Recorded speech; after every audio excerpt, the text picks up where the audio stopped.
Si incumbent Lucena City Mayor Mark Alcala ay tila isang determinadong individual sa pagnanasa sa puso ng aktres na si Catherine Bernardo, ayon sa isang mapagkakatiwalaang source ng cabinet files.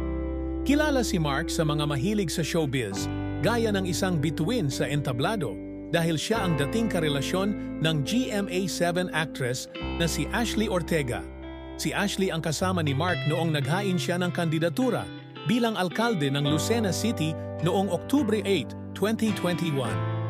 Nanalo siya sa eleksyon noong Mayo 9, 2022, parang isang prinsipe na umupo sa trono. Ngunit sa isang panayam kay Ashley noong Marso 3, 2023, kinumpirma niyang naghiwalay na sila ni Mark, parang dalawang bituin na nagkalayo sa kalangitan.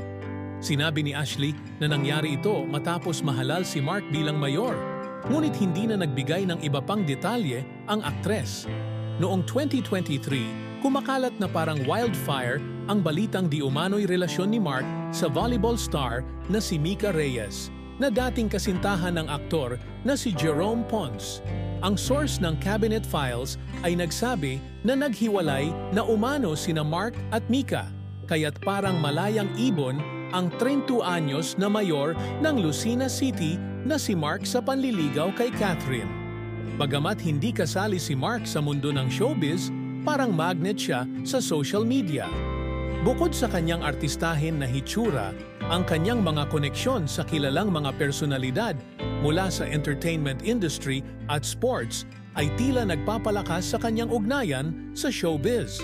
Dati ring atleta si Mark, basketball player siya ng LaSalle Green Archers noong siya'y nag-aaral ng business management course sa De La Salle University.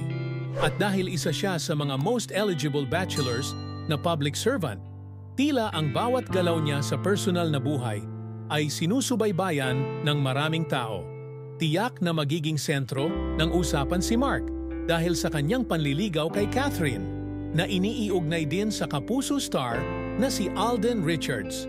Sina Alden at Catherine ay magkasama sa pelikulang Hello, Love, Again, ang sequel ng kanilang blockbuster movie na Hello, Love, Goodbye noong 2019. Kasalukuyang kinukunan ang kanilang mga eksena sa Canada. Ang mga tagahanga ni Catherine ay tila boto kay Alden para maging boyfriend ng aktres, kaya inaasahan na may mga reaksyon sila sa panliligaw ni Mark sa kanilang idolo. Hi guys! Ito po si Helena na nagsasabing kung nagustuhan mo ang video na ito, please hit like and subscribe to our YouTube channel. Maraming salamat!